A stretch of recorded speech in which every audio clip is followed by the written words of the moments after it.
I mean, the only thing that I know is just that, I mean, I left the house later than what I had said.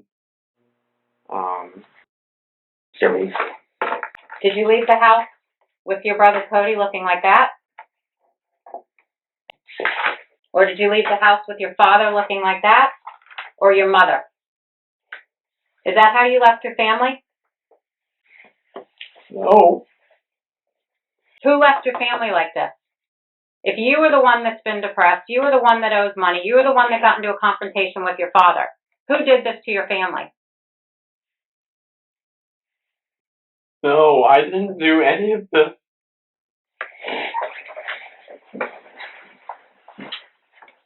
This is what happens when obsession crosses the line into destruction, when fantasy becomes more important than family, and when one man's delusion spirals so far out of control, it ends in bloodshed. Day after day and night after night, Grant Amato sat in the dim glow of his family's computer screen, utterly captivated by a woman thousands of miles away, a Bulgarian webcam model named Sylvie. She danced, she posed, and she told him everything he wanted to hear for a price. And well, Grant, he paid it. Hundreds of thousands of dollars in hours of his own time, his career, his dignity, and eventually his family. I can't think of like a better way to commit those crimes because nobody saw me, nobody knew what was about to happen. And I did that on purpose because I didn't want that final thought to be, wow, I can't believe you're about to do this to me. The fact that I had that compassion, that's the way that I am. It's like even in the process of doing something terrible, I'm trying to be as compassionate as possible. The Grant Amato case is a chilling tale of obsession, deception, and familicide that unfolded in Chulliota, Florida in 2019. In this quiet suburb of Florida, the Amato family seemed to embody the American dream. But beneath the surface, a dark obsession was festering, leading to a tragic unraveling. A man accused of killing his parents and his brother. Tonight, we're learning chilling new details about the events that may have led up to it. Right now, Grant Amato is in jail facing those murder charges. News 6's Eric Sandoval got a hold of court documents that are filling in part of this story. Eric? Yeah, guys, we have gone through hundreds of pictures, videos, and documents over the last few hours. Most of it centers around what investigators called a relationship with an online model. Tonight, for the very first time, we see who this woman is and how this man's parents tried so hard to get him offline. This is the woman that Seminole County prosecutors say Grant Amato had a long-standing and expensive affection for online. According to new court documents, Amato sent the woman known as Sylvie clothing, gift cards, and other gifts. Gifts that investigators say were paid for by stealing money from his parents. It's a price tag they say soared to more than $200,000. Grant Amato was born in 1989. He was the youngest son of Chad and Margaret Amato. Alongside his brother Cody, Grant pursued a career in nursing, aiming to follow in his father's footsteps in the medical field. After being expelled from anesthesiology school and losing his job due to misconduct, Grant found solace in the virtual world. He became infatuated with a Bulgarian cam model named Sylvie, spending over $200,000 of his family's money in order to maintain the illusion of a lavish lifestyle. All right, Sylvia, look at me. I am outside going to check the mail. And I'm asking you if you can please, pretty please, send me one of your videos. I love it so much when you just send them to me. Yeah, I don't like buying your stuff. It makes me feel weird. Could you please send me one though?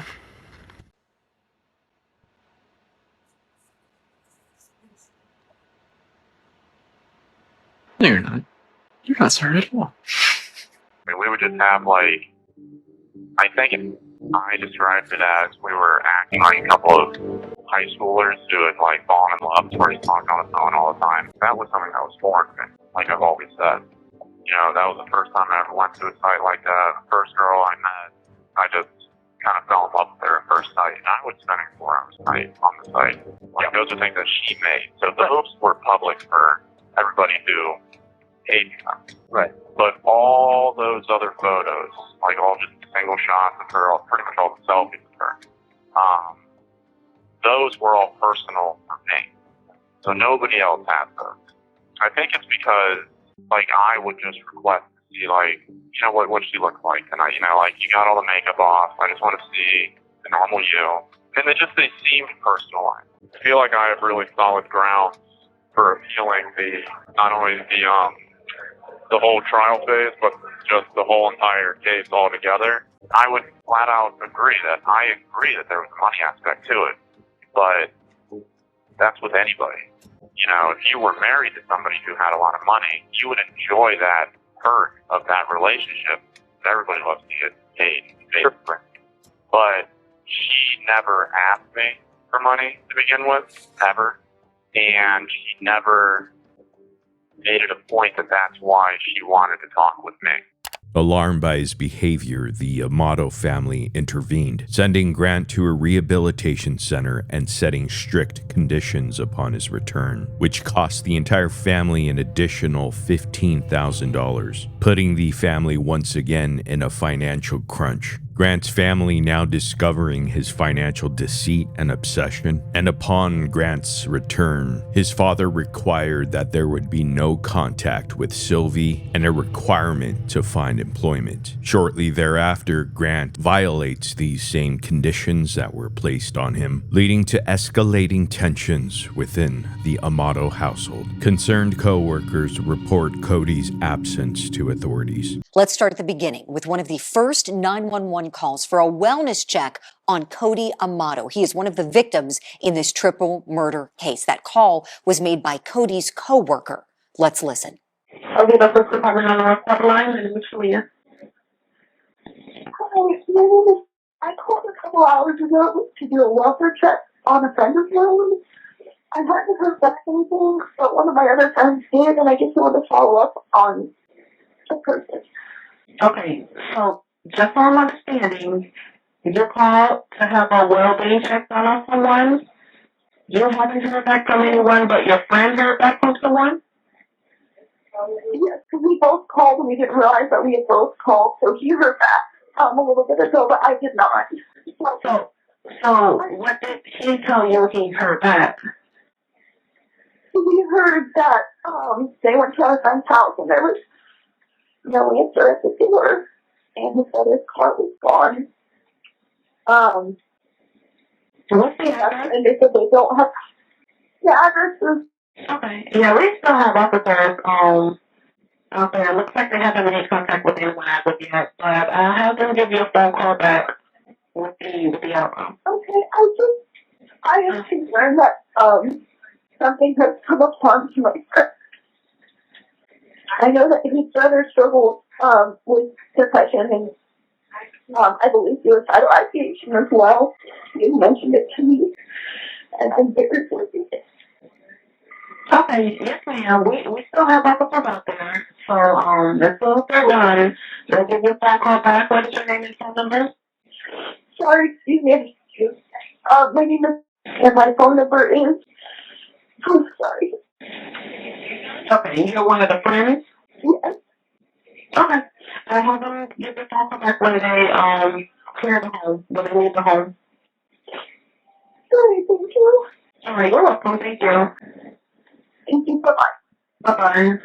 On January 24th, 2019, the Amato family's worst fears materialized. Grant violated the agreement by contacting Sylvie using his mother's phone. Confronted by his father, Chad, he was ordered to leave the house. Unfortunately, Grant murdered his mother, father, and brother in cold blood, attempting to stage the scene as a murder-suicide to divert suspicion. Following a swift police welfare check of the Amato family home and thorough investigation by detectives involved, deputies discovered Chad, Margaret, and Cody Amato each shot execution style. Grant Amato was nowhere to be found. Okay, I was about to say, do you want to wear my metal plate vest?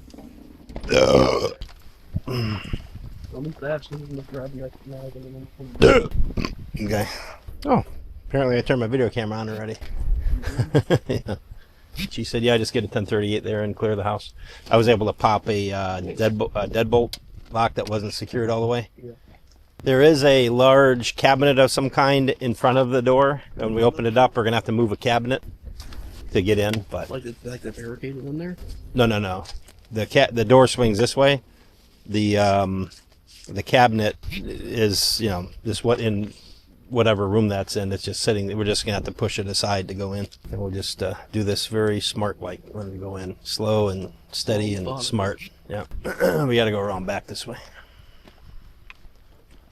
Knocked on every window, every door, hit the air horn. Sheriff's office. There's a shed right here. You want to check the shed? Yeah. Foxtrot 16. Just in case somebody takes off on us or something, I'm sorry, the last was golf uniform Lima Foxtrot? Foxtrot 16. Okay, which brother called you? Jason Amato. Okay. I've already checked that. 3-5. Is the white Honda 4-door there? A white Honda 4-door. Well, look. No white Honda. A green Honda, gray Lexus, and blue Toyota. Crime scene? Yeah, she's doing the crime. Well, she's doing the log. LT wants us to check the attic. Okay. I've got Debbie running tags on all these people to see if there's any vehicles outstanding, because I guess the data's still outstanding, correct? Yeah.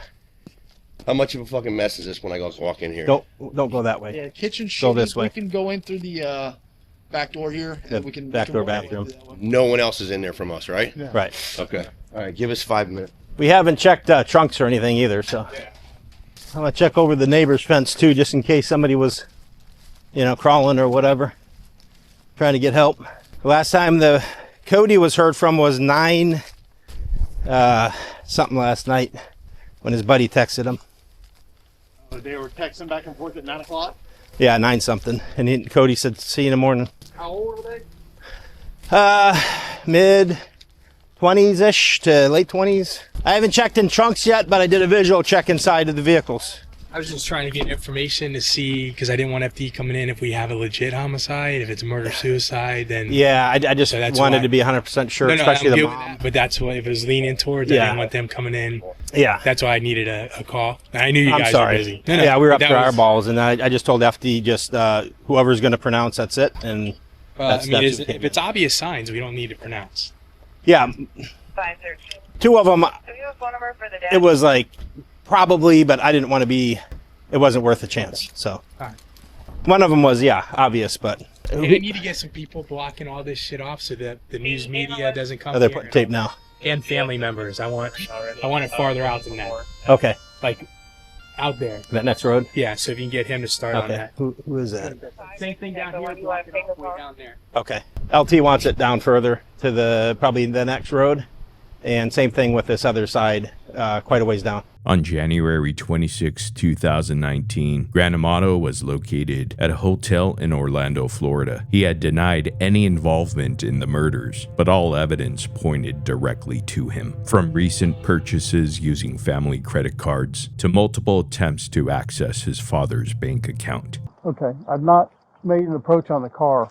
I just observed the tag, so I don't know if he's in it or not. So I want to get it shut down quickly. Yeah, we need to block everything we can in case he's on foot. All right, the car is parked on the very east side along, I want to say it's Turbine right here. Hey, get out of here. Get in the car and go. Yeah, I specifically want to shut down the vehicle traffic as well. And then we'll start working on the hotel as we get enough units in here. There's a lot of foot traffic coming in and out of here, so as you guys block these entrances, make sure you look in these cars as they're coming out. Charlie 23. Yeah, so is that the registered owner? Is that our suspect? So I can see him in the DL. Yeah, I think his name is Amato. Kind of a receding hairline, Hispanic-looking guy. There's a lot of families in this hotel, guys, so we need to be really careful. Come in, pull up to where I'm at here. I knew I was going to find this guy. Yeah, he may not even be anywhere around, but Actually, let's use him to park this car. All right, come over here, Adam. All right, stay right here. You take the back.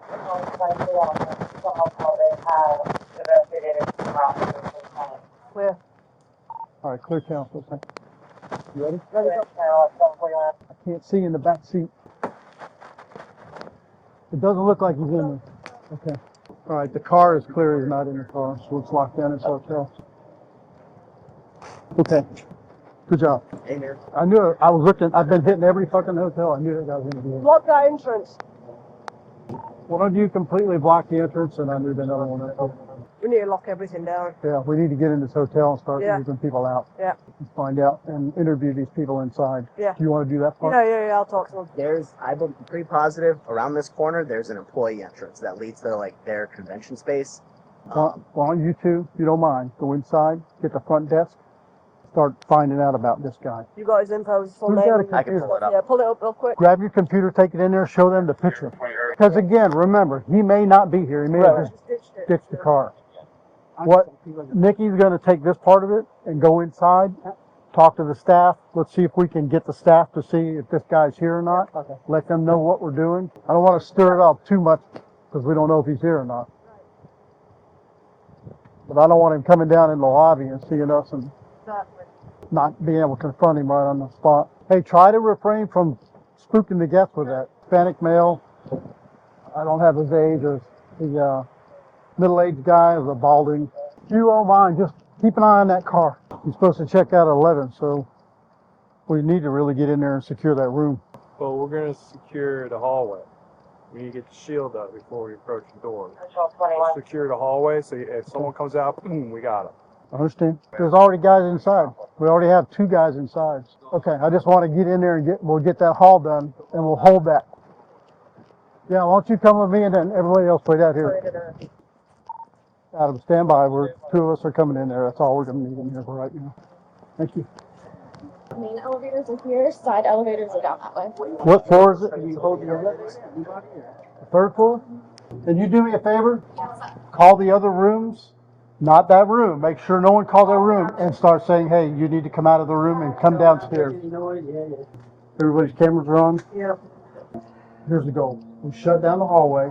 We're waiting for a shield and whatever they want to do with it. Facing the floor.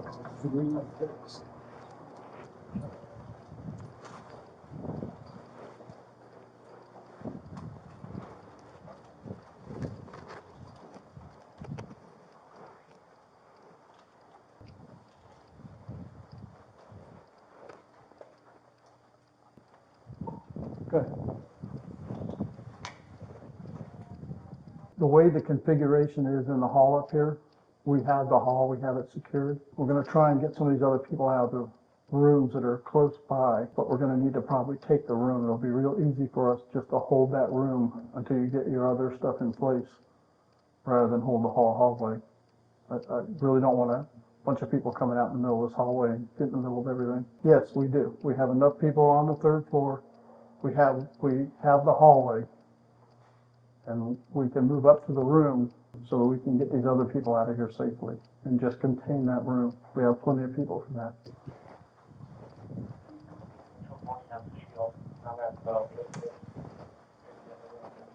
You got your phone?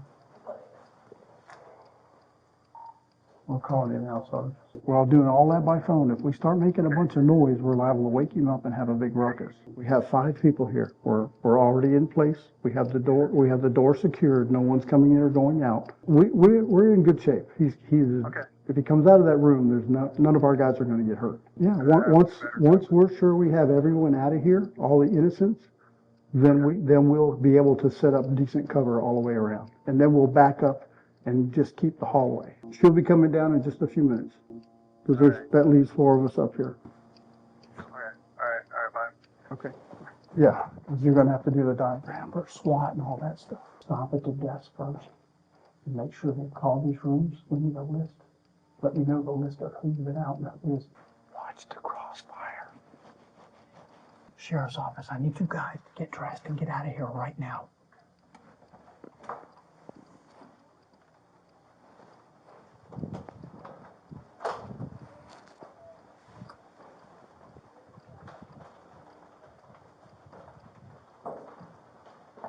Stand by just a second. Hey, I'm sorry to get you guys out of here. Let's go to the lobby. Did you hear any noises in the room next door last night? The room next door? Did you hear any noises or anything? I just heard weird, like I thought it was like little bugs or something, like or scratches. Lieutenant, I'm talking about the rooms we need to evacuate. Okay, we'll just wait until he starts shooting everyone. I want you guys to go down and replace the shield. I want the shield over here on the hot side of the door. Go on the other end of the hallway. But if he comes out of this door because we're on the hot side, I want you to take cover because we'll engage him. If he comes out of that door, it is your jobs to engage him. If he comes out, you're going to get behind cover. Do what you have to do with him. You're just going down to the lobby for right now. The people next door get out? Not yet.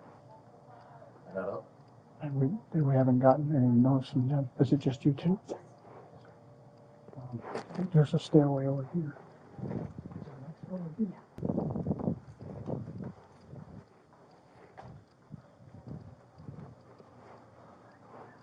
Welcome to Florida. Okay, perfect. Yeah, don't come out like that. Right. Whoever is at the front desk, make sure that when they make contact with these people in these rooms, to tell them to be quiet. Is there anybody else in here?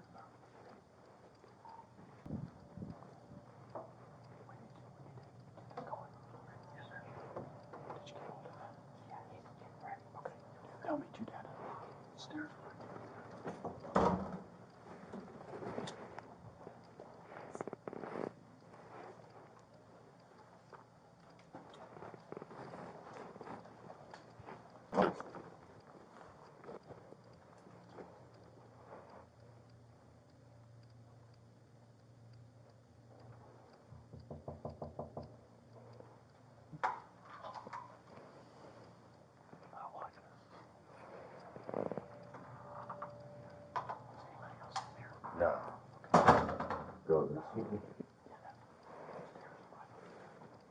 They're never down there at the front desk. As these people make their way down there, make sure you interview them, see if they have any intel for us. Let's go. He's not. All right, let's go. We're getting our shit rolling. Did you go right away? We got to go now. You can leave your stuff. You'll be able to come back. I gotta go. Hold on. I'm sorry. Anyone else in here?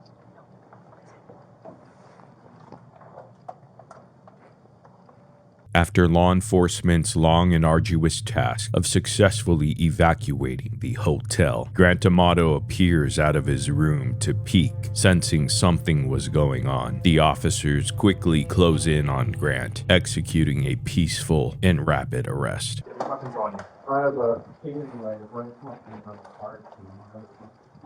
You let me see? Look over.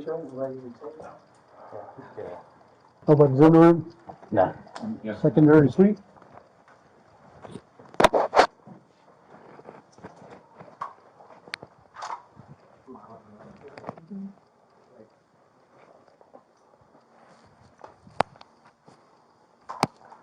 Okay, I don't see any bodies.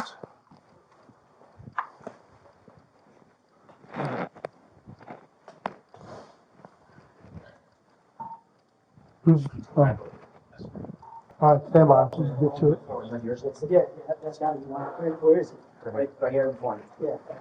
Everything's secured, the room's swept. We'll unsecure it and just have them come up. You're being cooperative, sir, we appreciate that. Some Seminole County detectives want to talk to you, so we're going to get the handcuffs off of you. Nothing in your pants, correct? Yes. Nothing, yes, sir. Real quick.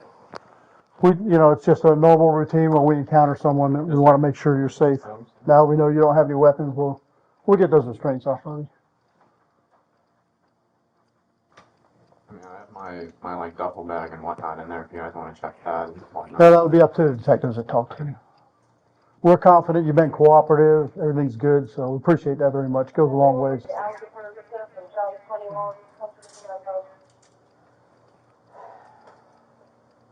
Upon being apprehended, he agreed to speak with investigators, showing little emotion and denying involvement. Grant was then arrested and charged with 3 counts of first-degree murder.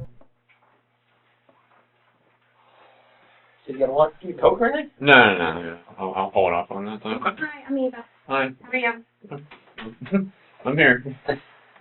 Hey, we really appreciate you coming up here with us. And anytime during this you need to stop and go to the bathroom, want a drink, thing, just let me know, and we'll be happy to take. My name is Danny Anderson, and I'm a deputy Seminole County Sheriff's Office. This is Eva. So we just want to talk to you a little bit, and we'll get this in, out, be on our way. Okay? Full name? My full name is Grant Amato. My cell phone currently doesn't have any service with it, so I mean it's just.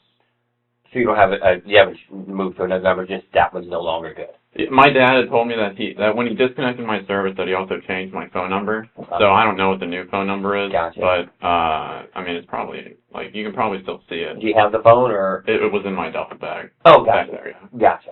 Education. I have a Bachelor's of Science in Nursing from UCF back in 2011. And that's my highest level. Okay. What is there any special nursing degree? What you do, or? I mean, I have other certifications. But I mean, with that, I primarily worked in the hospital for I think 5 or 6 years, and then I was pursuing a Master's of Science in Nurse Anesthesia. That was back in 2015, I believe. Okay. But then I didn't complete that, and then I just went back to nursing. And then when this whole wrongful accusation of the grand theft charge that I told you about in the car, when that happened, I stopped working at the hospital, and then that took I don't think we talked about that in the car. Well, I was accused of grand theft of the 3rd degree back in June of 2018. That went on for 6 months, and during that time I obviously wasn't allowed to work because of it. So when that happened, obviously I was dismissed from that job, and then I couldn't get another job because now you have an outstanding felony charge on your name. Sure.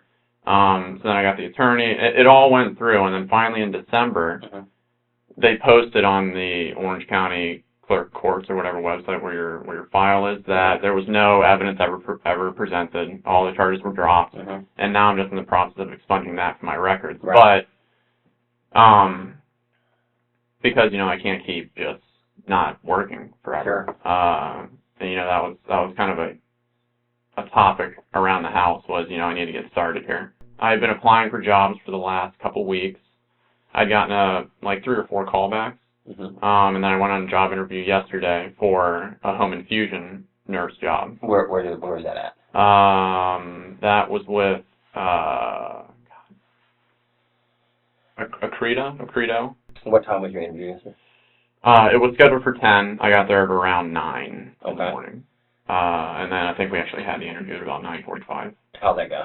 I mean, it was all good. They didn't have anything. They said that they'd probably be getting back to me by Tuesday or Thursday this coming week. Get you back to work? Yeah. Yeah, because, I mean, it's a crappy world when, you don't have any money, you can't, do anything, so.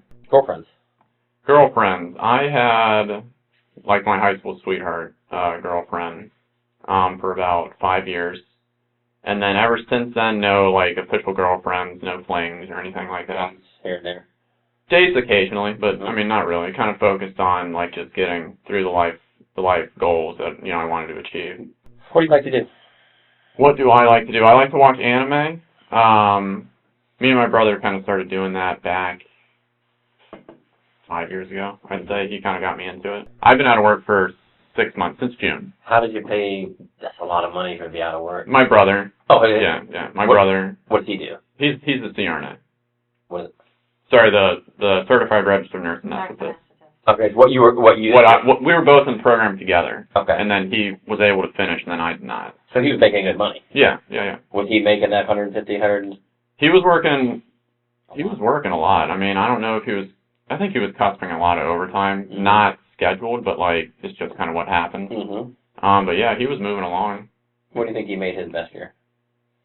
God, he showed me because he was he was complaining about how, like, his taxes alone were like the annual income of like a nurse.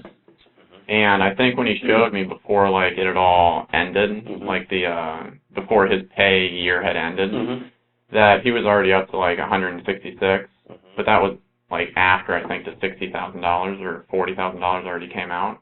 I can't remember. That was after it. Yeah, I think so. So he made more than 160? That would take him. Yeah. Wow. Hobbies.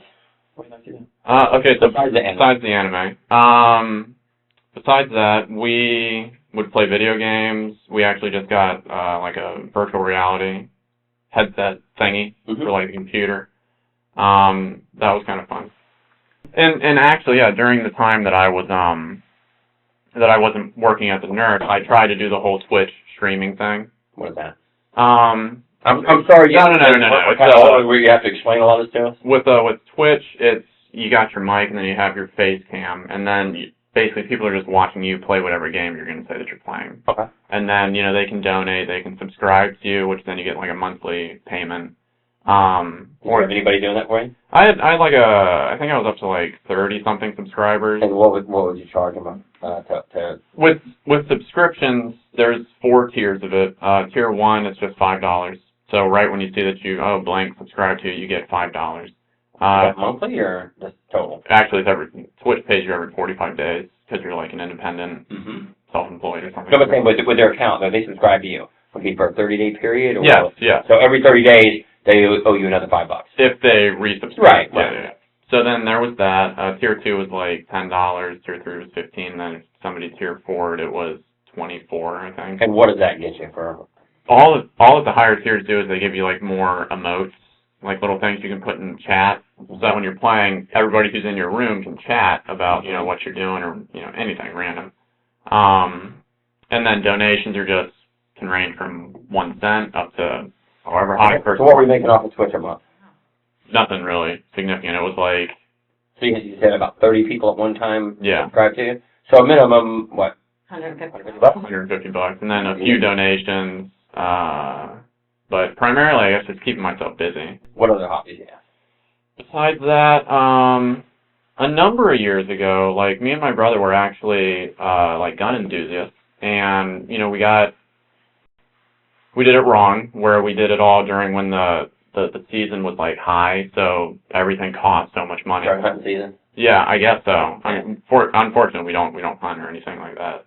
But, we would go, like, clay shooting. But we would do the clay shooting, and then we were part of the Volusia County gun and shooting club, or something. Yeah, whatever it was called. But that was like 2 years ago. The only thing that we really kept up with was clay shooting. But even that, I don't think we've done that for like 8 months or something. What was your gun for that? What was it like? Me and my brother both got the Benelli, like long Super Magnum, Supernova, I think it is? Supernova.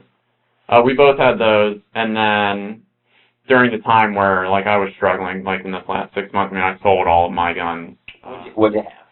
What did I have? You got a little gun collection going? I did. I had about 4 ARs. They were all just where you would buy, like, the different parts again, kind of like with the PC, and then just put them all together. Because I'm not gun like that. Why so many ARs? Again, we were just like an enthusiast for wanting to build our own things and just kind of seeing what we could come up with. Were you building stuff or you buying them already made? We would buy the specific parts and then have them sent to the gun clubs or whatever so that you could pick them up. And then we would put them all together. You guys build them yourself? Mm-hmm. You didn't have nobody doing it for you? No. Yeah. So you had 4 ARs. What'd you have? What are you? Besides that, I had Benelli M4 shotgun. Tactical shotgun. What was in that for? That was like our favorite. That was just our gun that, like, me and my brother both had one of those. You both had one? Yeah. And then we had, that had always just been our dream gun that we just wanted to have, was a tactical M4. And then we had the Supernovas, which we just used for clay shooting. And then, pistols-wise, I had, I think 4 or 5 just pistols. What do you have? I had a Glock 17, I believe it was. I had it's not the Shield. It's a Smith & Wesson M9 something. I don't remember what it is. And then I had a Taurus, which was, I think, like a 45 caliber. And then I had, again, it's like the dream gun that I always wanted was the FN Tactical 45 with like the threaded barrel and all that stuff. Still have them all, or you said you got rid of some of them? I sold all my guns. Yeah. Where'd you sell them to? The Florida Gun Exchange. The what? Florida Gun Exchange. Where's that? It's down in, they have one in, God, it's some, Ormond Beach. Ormond Beach, that's the one. You took them over and sold them? Yeah. Sold them all at one time, or? No, just kind of, because I didn't want to go in with too many. Right. And then I felt like they would look at you like, who's this guy with all these guns? Yeah, or they would like cut me a lower deal because I'm giving them like a whole bunch. What did you get for the ARs? ARs, unfortunately, like it wasn't that much. It was only like $3,000 or something like that for all of them. Yeah, just because they're. How much you spend on them, you think? Way more, like at least double. Handguns was maybe like total was like $1,500 or something like that. A lot more in those. And the FN alone was $1,600. You buy all them all new? Yeah, all new. The rifles you put together. Rifles we put together. Customize them. Yeah, the handguns were they? Handguns were brand new. Shotguns were new. What'd you get for shotguns? What'd you get for the M4? For the M4, that one was like the highest one. I think they gave me like $1,100 for it. What'd you pay for it? About $1,500. So it's not too bad. And then for the Supernova, it was only about $700, but that one cost about $1,200. No, I ended up got rid of everything. Got rid of everything because I was just trying to get some semblance of money in. Keep up with your payments. Keep up with my payments, but also because like the whole trip was coming down the line. You know, my brother had to like foot the bill to get the attorney. So you know, it's like there was a lot of stuff. What did you pay the attorney? You know, okay. I think it was $8,000 for the holding the attorney. Like, retainer fee. And basically she had to do nothing. She had to do nothing, and he got like annoyed because he apparently wasn't told that it was non-refundable. But I know that I told him because like I had to send in the document signing it saying this is non-refundable. I've known of any attorney that takes a retainer that ever gives you anything back. Yeah. So I didn't hire me. That's what it's going to cost. Yeah, he didn't get anything back from that, unfortunately, and she ended up, I think, only going through about 3,000 of it. Mm-hmm. So, because what was it? I think 5,000 was for the criminal case, and then 3,000 was for the other case if it had to go to the Department of Health. Mm-hmm. Which that never had to happen, so that 3,000 is just. So your nursing certificate is still good.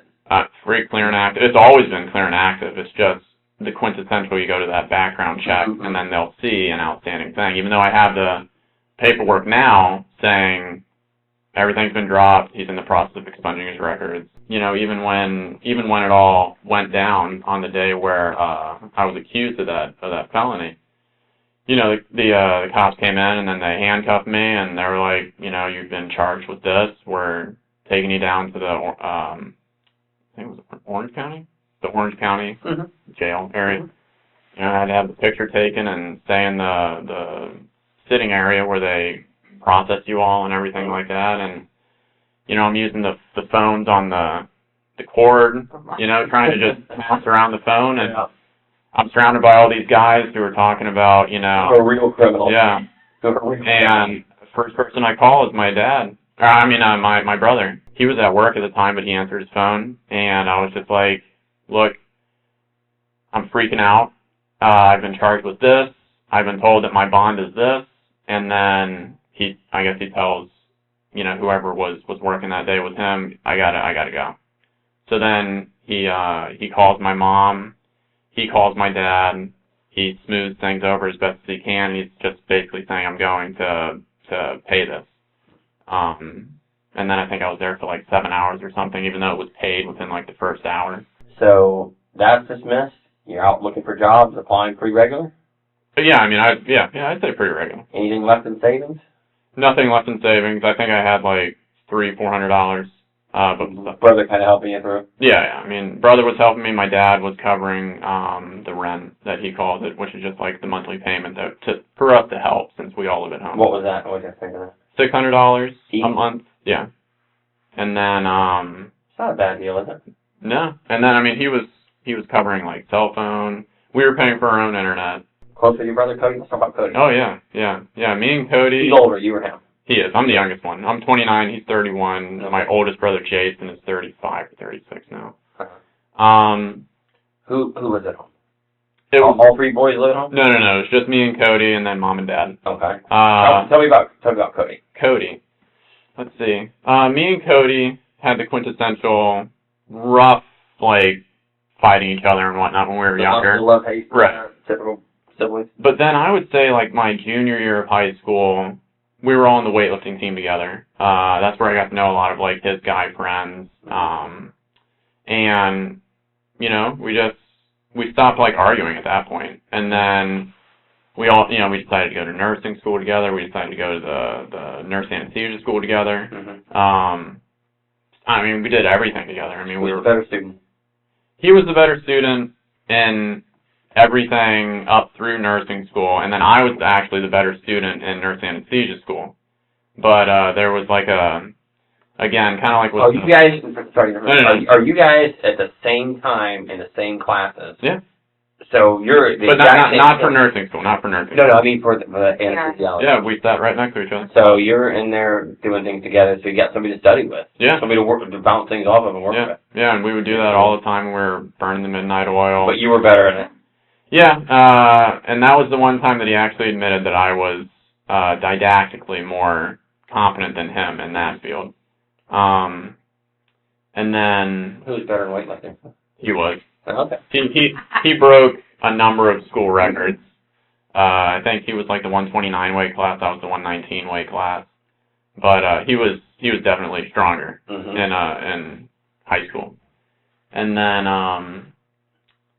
but yeah, we were close. I mean like bonded, you know. I don't really know how else to really say it. It was, a lot of people thought that it was weird because we did everything together and because we were so close, but yeah, I mean... A lot of people understand the bond of brothers, though. Yeah. The true bond if you're close with your brother. And I mean, during like this whole time, I mean, kind of like with just a few examples I've given you, he'd take care of everything. Always there for you. Yeah. Always there to support you. Always there.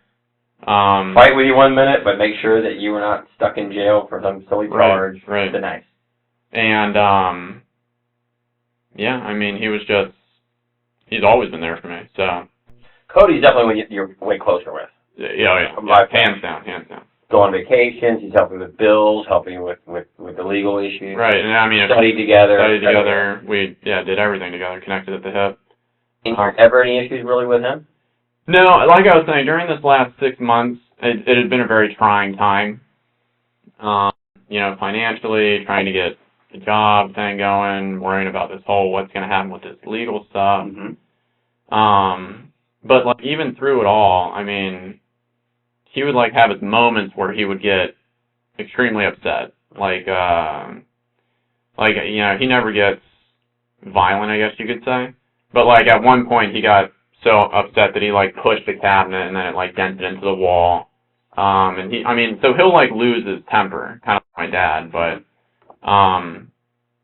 yeah, I mean, at least with me, he's always been like where he's there for me. Like whatever it takes, regardless of what's happening, I'm gonna take care of it for you.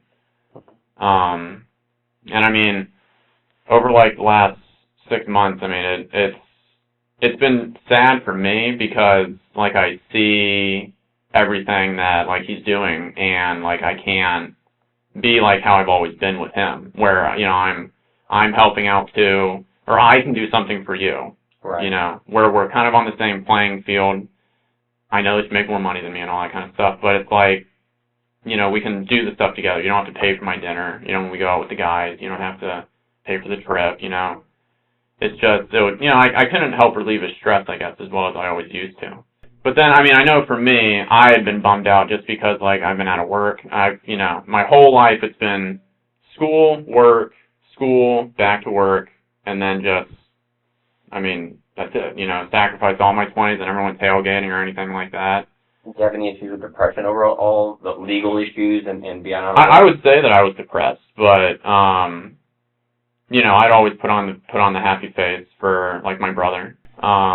So I was just trying to rationalize to myself that, hopefully this can all get taken care of, and then I can get back. I was looking towards the future, you know, like, then I can do like what I'm doing now, where applying, you know, everybody likes me when they talk to me and they look at my resume and they see all my experience, and then just waiting for if I get the call back. No, never. I never took any Or even self-medicate? No, I never took any like antidepressants or anything like that. I think the only thing, just because like sleeping was kind of off and on at a time, I would take like Benadryl just to like help me go to sleep back at home, and then when I think the only other thing is like sleep aid, which is again, it's just diphenhydramine.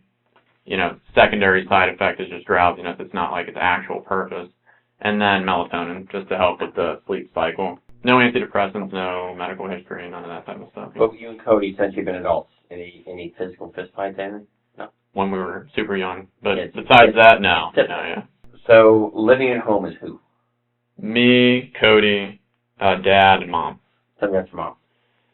My mom has, she's always been it's kind of like Cody, she's always been the one that focused on me. And, she worked at home. What she did? She was, God, I do not, like something manager, like a client manager for a Nuance transcription company. And I think she was in the stage now where she was kind of branching out to different countries. So she had just gotten like this Canada account, I think, where she had to basically do the same thing, but now it's just all Good job. Oh yeah. Good paying job, it sounds like. And yeah, she only, I think she told me that she completed high school. But if she didn't, then she didn't have a high school diploma, or she did. I honestly can't remember.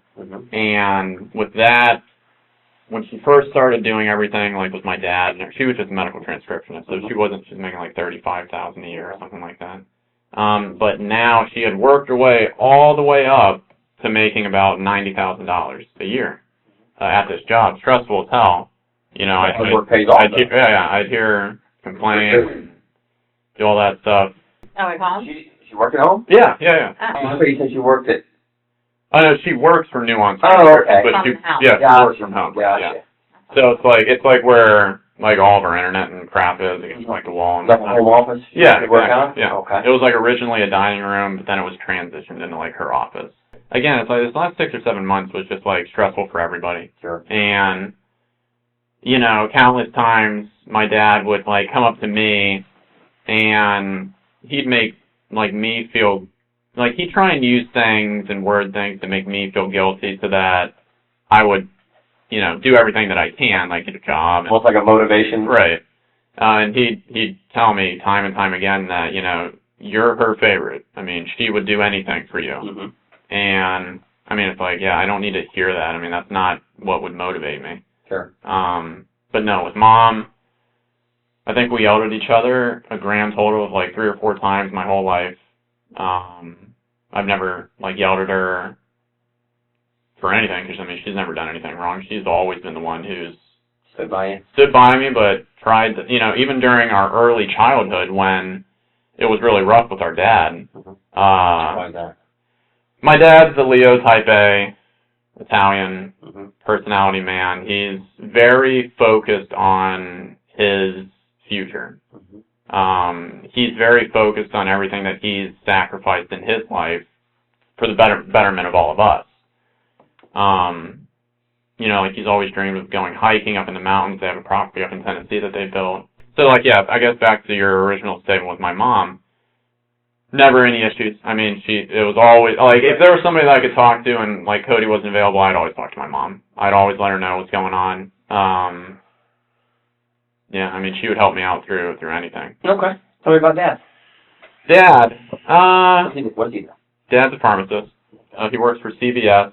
He's been a pharmacist for, I think, 35 years or so. Always worked for CVS? No, he worked for the hospital, ORMC actually, or I think it was something orange back in the day.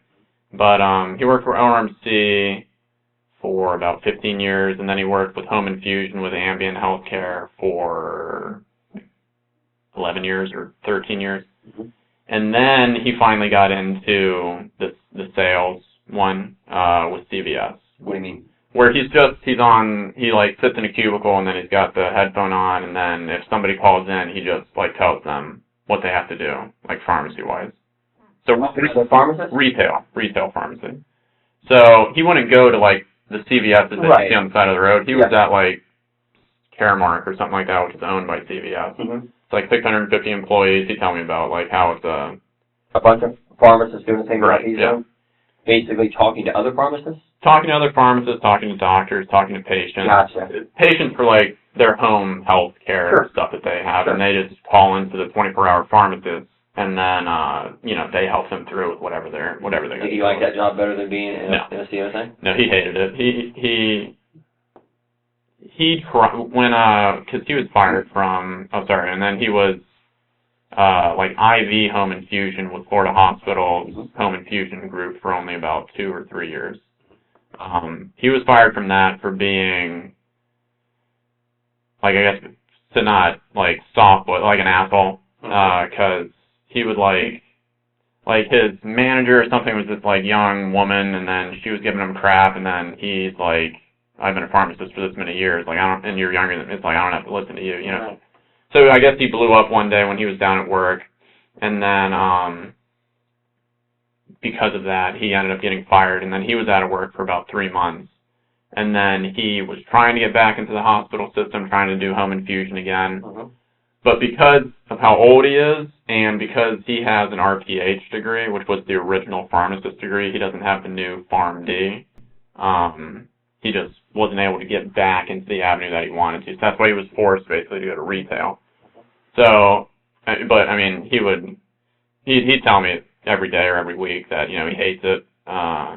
He's just trying to get to that retirement earmark so that he can stop. Because when he goes up to Tennessee, he doesn't want to get recertified in Tennessee and even work part-time like what his dad does. What do you mean, what's his dad do? His dad's also a pharmacist, but he originally lived in Florida, and then now he lives in South Carolina. And he just works part-time as a pharmacist, but he got the whole recertification, so he could keep doing that. Right. Dad make good money?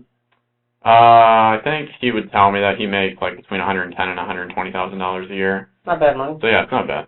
That was what my dad always emphasized. When we were younger, going through grade school and high school and college, we were heavily restricted, but we were allowed to do some things. Like, it wasn't like Jason's situation where he was just like the door's locked, you're staying in there type thing. And who was that? Who was keeping, who was the disciplinary in the family? My dad. And was he the one that decided Jason stays locked in? Yeah. What did Mom think about that? Mom didn't approve of it, obviously, but back in that time, my dad was a very, like, angry, violent type person. Overbearing. He would like push my mom, and like one instance, it was getting to that age where me and Cody were kind of getting old enough to maybe be able to do something if she needed our help.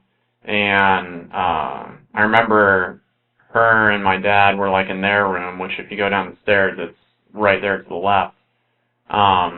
We heard our mom yell that he's hurting me, and then me and Cody run downstairs, and we go into the room, and then we're trying to get our dad off of our mom, and then my dad elbows back, and that's why my nose has got its little, like, bridge right there. But, I mean, that's, like, how he was, like, spankings with a 2x4, like, baseball practice, it'd be, like, 4 or 5 hours, and he's hurling the ball as fast as an adult can, and we're, like, 7th, 8th grade trying to catch this stuff. Yeah, I mean, definitely very overbearing, but he would always rationalize that he's just trying to, like, secure our future. Violent towards the family? Violent towards my mom and towards me. Never to and towards Jason, but never to Cody. Why? I mean... Cody his favorite? Yeah. I mean, 3 boys? Yeah. And with that, I mean, I could kind of see it, but Cody also never really made any mistakes. He did a few things wrong. He lied a few times. He cost my dad some money a few times, but he was never like a repeat offender, I guess you could say, whereas me and Jason, you know, we had that difficulty where it's like, okay, we got a C or we got a D on something, and I just don't want to tell Dad about it. Sure. But then he would find out, and then, you know. Dad ever abuse you? When we were younger, How so? spankings with like a 2x4, and then, you know, he'd use like, I mean, it was like a 2x4 that was fashioned into a paddle called the lightning rod, I think is what it was called. No, he broke it on me. Yeah, he would, you know, he'd do that, and then he'd push you around. Like, he wouldn't punch you. He wouldn't bruise you. Slap you? He never slapped me. But I guess I should say the only place that I ever got bruised was on my butt from being spanked. Belittle you? He would belittle me when I was younger, but again... Since you've been out of work?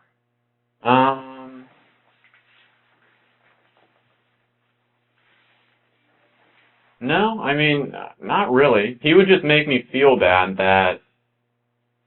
Like, he would make me feel bad that Cody's doing all this stuff to, like, And you're not. And I'm not. Like, I'm not contributing. You're not as valuable, maybe. Right. Maybe that's not the right word, but you're not contributing enough to what needs to be done. And I was just in the point where it's like, you know, I'm hearing, you know, all this stuff from Dad. I'm seeing how much Cody's helping me.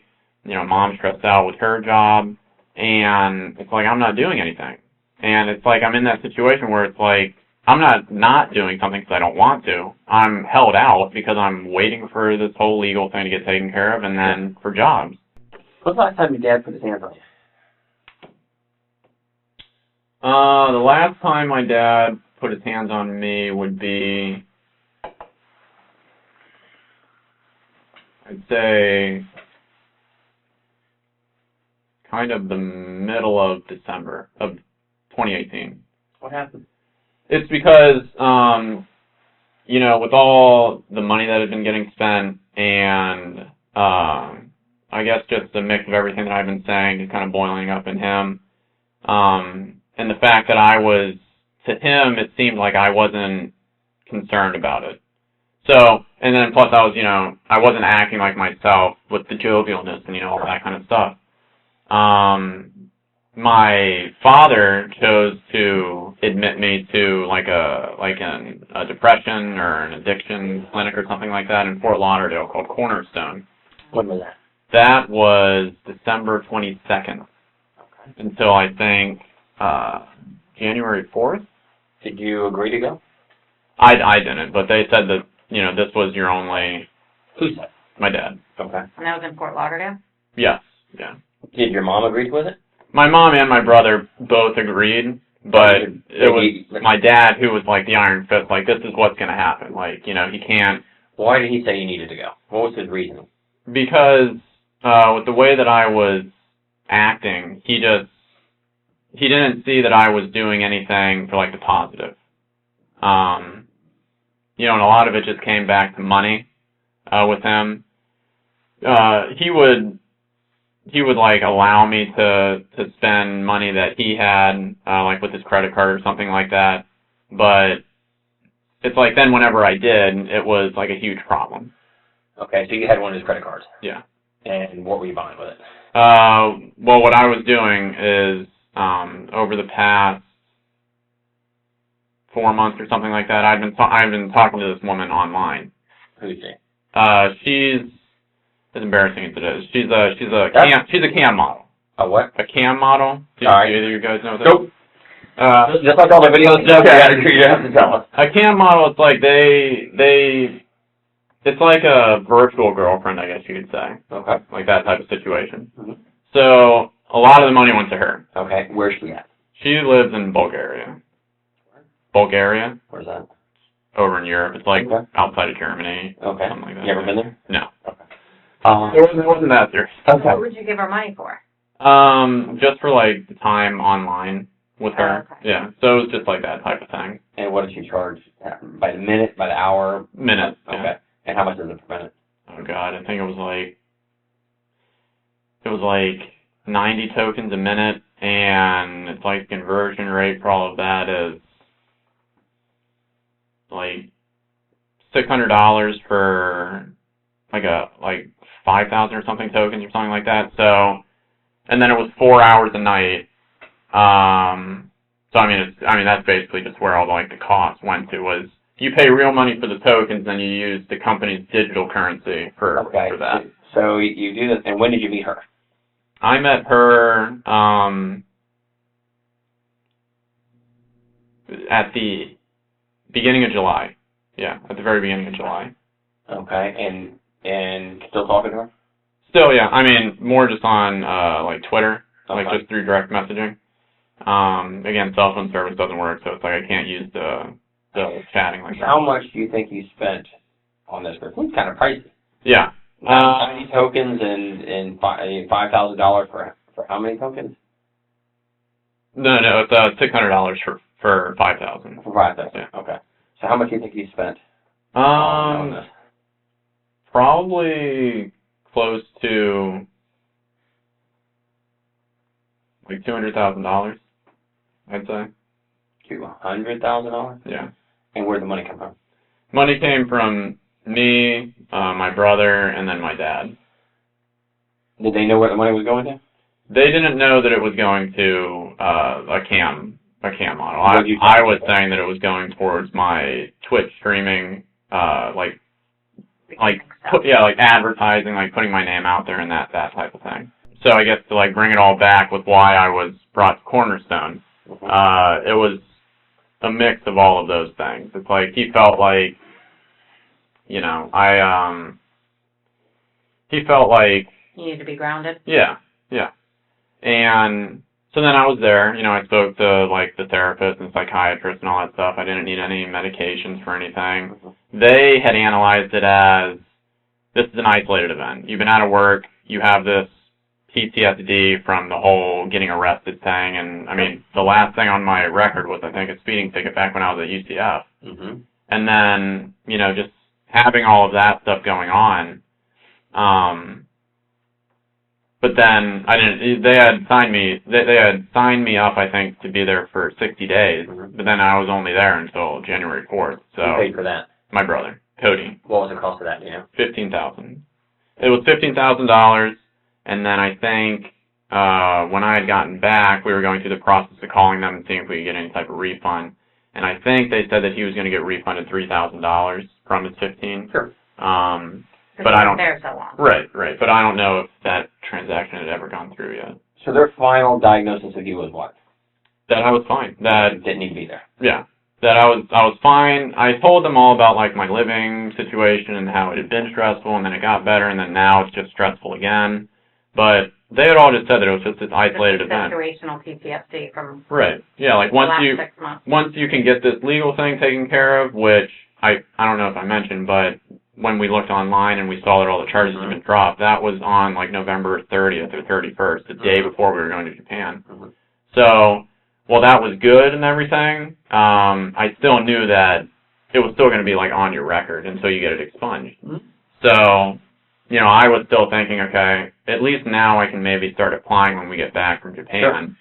I thought you said you went on the 22nd of Right. December. Yeah, that's when I went to, it was after Japan. And it was because when I had gotten back, my mom and dad were, dealing with a lot of the financial stuff while we were up there. Mm-hmm. And then when I got back, that's where my dad started to get really kind of overbearing. And rightfully so. I know what I did. But it's with him, it was every single day, hours a day. He'd come home from work, and then he would just talk to me just about the same exact thing over and over and over and over and over again. And did he get heated? He would get heated, but How much did you get heated? No, I was always the person in the family where my brother Cody would interrupt my dad when he was talking. My mom would interject and say, you can't be saying that or whatever. But for me, I would just sit there and I would just let my dad talk so that he could say everything that he wanted to say. And then if I saw that it was something that he wanted me to respond to, then I'd respond. But I would never be heated to him, Sure. Especially if I felt like I was in the wrong. Right. Spending that amount of money, it's idiotic to do that, especially when you're not making it. $200,000. Right. One of his rules was that I wasn't allowed to talk to the woman anymore that I had been talking to. But I guess you could say behind the scenes, my mom would let me talk to her through her cell phone using Twitter. And, she would tell me, look, you got to keep it you have to keep it just basic, because if you say anything or if you entice anything or do anything like that, it might lead her to say something to, like, my dad or something like that. Because, How would she get in touch with him? Because apparently when I was in Cornerstone, my dad told her, because he had, like, hacked my computer or something like that, and then he found everything. Electronics guy like you and your brother? Except he's more of that, like, hacking level, like, able to do all that stuff. So he had found, like, just the stuff that was related to her. And then, he erased my whole entire computer. He put a password on it. So it's like, even when I came back up until Thursday, like, I wasn't able to go onto my own computer to look at anything. He's treating you like a small child. Right. And rightfully so. I mean, spending that amount of money, I was acting childish. I can kind of get it. But, so yeah, anyways, on Thursday, he had apparently found out that I was speaking to her again. Mm-hmm. And when I came back on the 4th, my mom picked me up from the Cornerstone place. And then me and my mom met my dad at California Pizza Grill or Kitchen in Waterford Lake. Mm-hmm. And he had this list, front and back, on a piece of paper of all the rules. This is what's going to happen. This is why I'm acting the way that I'm going to act. I'm not going to be Dad anymore. I'm going to be Chad. And I basically told him that I'm going to be present. I'm going to do what I can. I'm going to start trying to get jobs now. I told him what my plan was. It wasn't really my intention to continue talking to this woman, but it just kind of happened. And then because there was, like, that emotional connection, I guess you could say, between her and me, like, I like, it felt like a relationship, I didn't want to just stop cold turkey on it. So he had apparently found out, and then...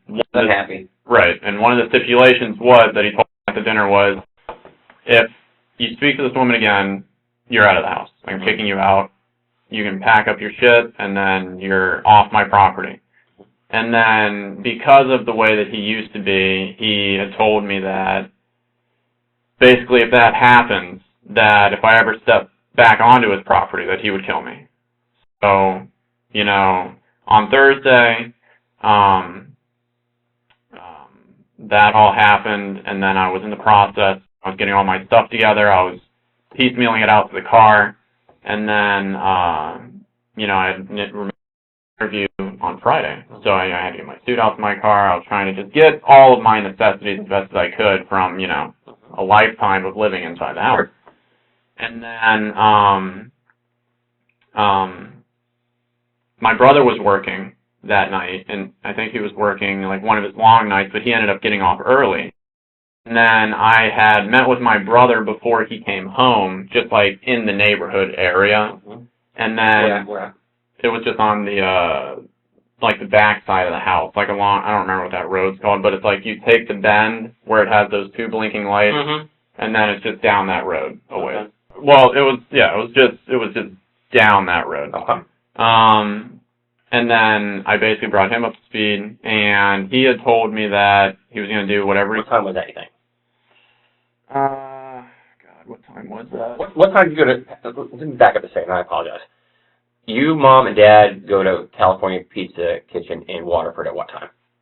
Oh, that was all the way back on January 4th. Oh, you said Thursday. No, that wasn't Thursday. No. Okay. That was when I had come back from Cornerstone, and he was giving me the rules. Okay. Okay. So do Thursday then. That's Thursday. Did you meet with Cody down the street? Is this past Thursday? Yeah. Okay. Tell me about that. after you and your dad argue. After me and my dad had argued, and he had told me, this is how it's going to be, and, all that stuff. Then, I spoke with Cody. He told me about all that. He had given me his debit so that, because, I don't have any money, and I don't know where to go. I'd never been out of the house on my own.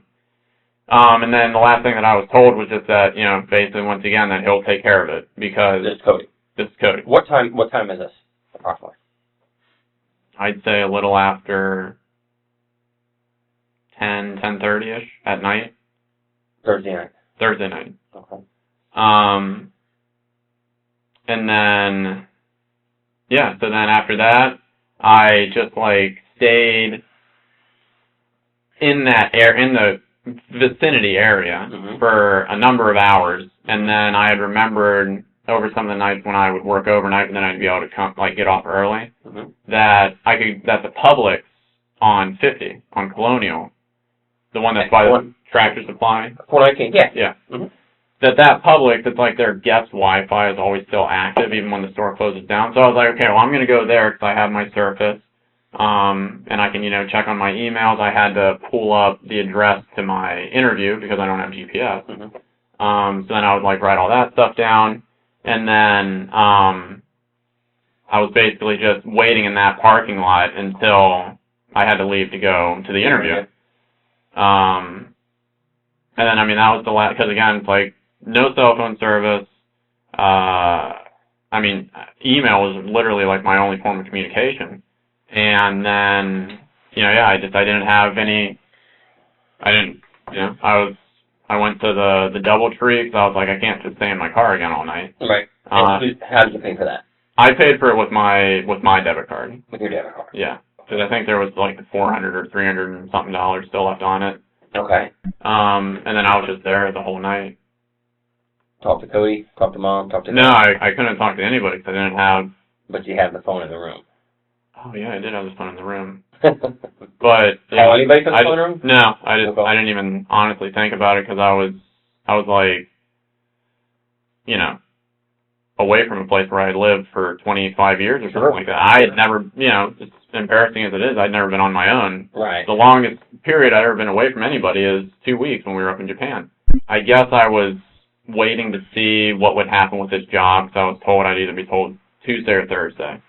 And then maybe I would try and outreach or something like that. Or the last time, when it was like an issue where I didn't have my phone, like my brother would email me. So I was just thinking, oh, okay, well, if anything, he knows the situation, he'll just email me. So I checked my email a few times last night, and then I just inevitably was able to go to sleep. So Thursday, you're home all day? Yes. With your mom? She works at home? Correct, yeah. Your dad's at work? What's his normal work hours? He works until, I think he had to go in early that day, because he had to start, like, doing overtime or something like that. And he normally works, though, from, like, 5 or 6 in the morning to, I think he gets home between, like, 5:30 and 6 at night or something like that. What time did you get home that day? He got home at, like, 5:30. 5:30? 5:30, 5:45, one of those two. Okay. Describe your dad's normal come in. When my dad normally comes in, he'll come in, he'll look into the living room, which is, like, there's the kitchen, and then there's the living room where it's got, like, the long couch and whatnot that's inside. And then there's the TV right there. Okay. So he'll normally come in through there, and then he'll talk, or he'll ask us questions, or he'll... Where were you at when he came in? I was just in there. I was just watching... in the virtual reality where you said you had that set up? Right. Okay. Yeah, I was just watching... And that's in what room? The living room. The living room. Yeah. Okay. I was just watching YouTube at that time, just like... Did Dad talk to you? Yeah. Okay. And that's where... Because he had... I don't know how he found out, but he had apparently found out, and then... Found out what? That I was talking to... You were still talking to the woman, yeah. And then he came in, and then he asked me, in a calmer state, I guess you could say, like, basically the leading question of, why do you think we're about to have this conversation? Giving me, I guess, that opportunity to be honest and truthful, to maybe tone it down a little bit.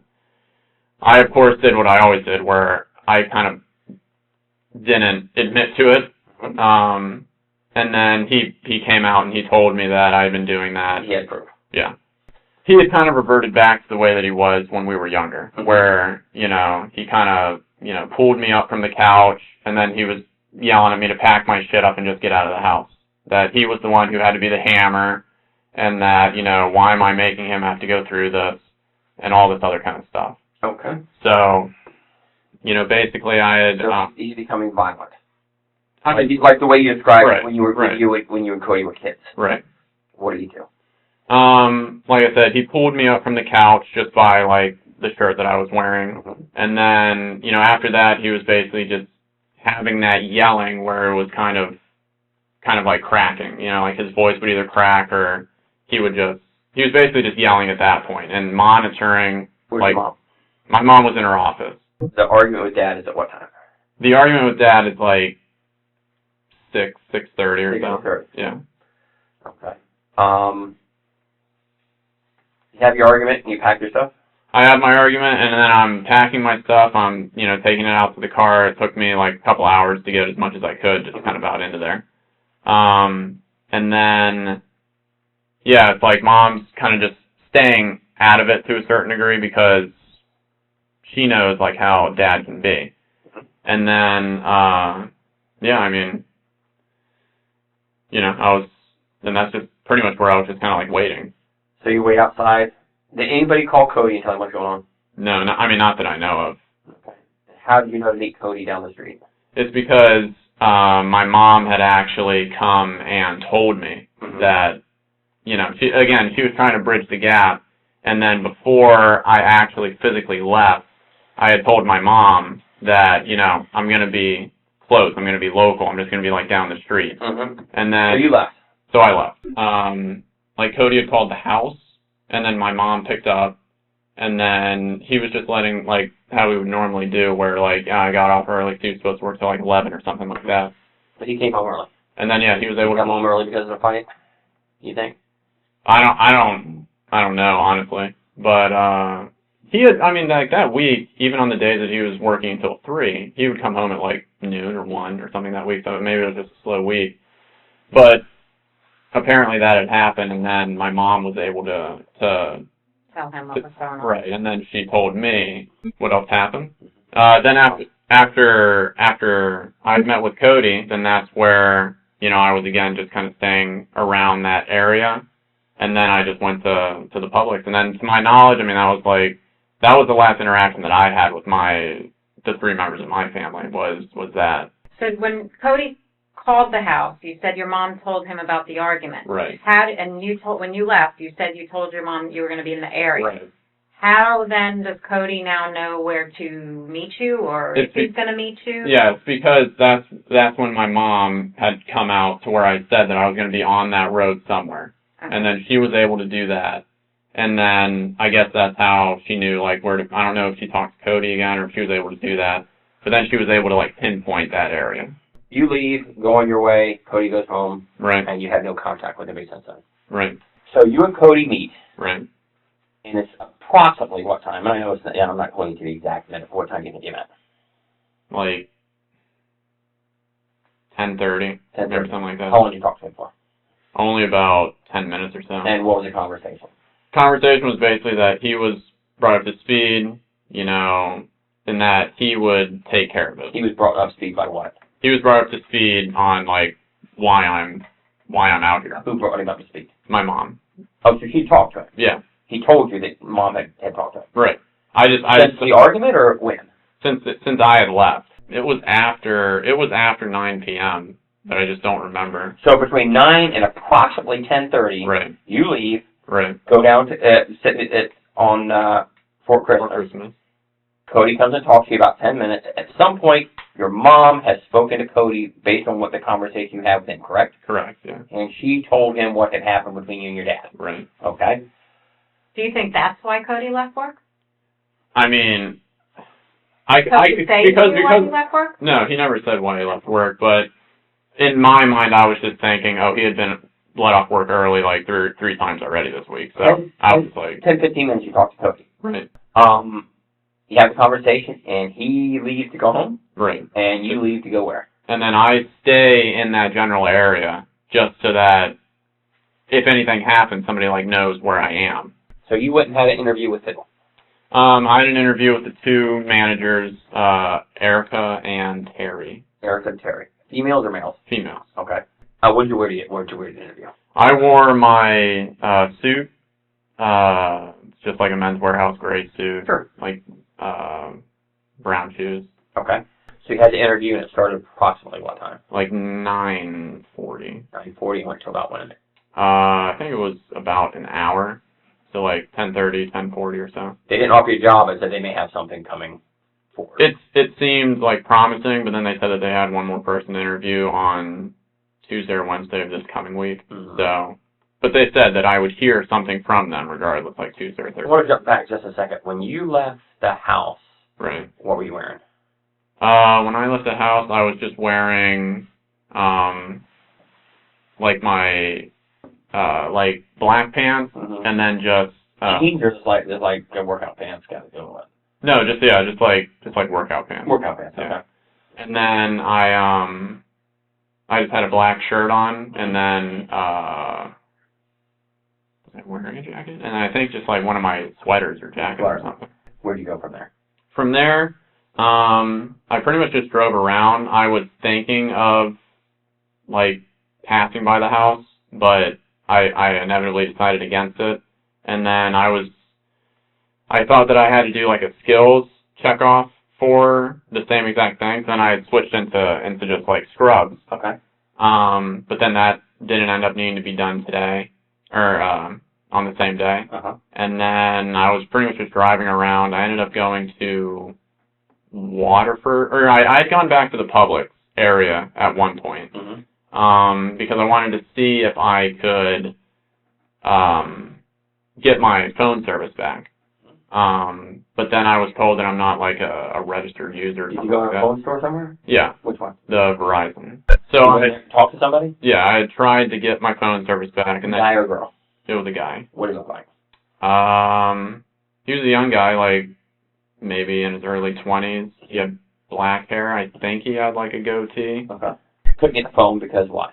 Because I was told that I wasn't a registered user, because it was under my dad's name and everything.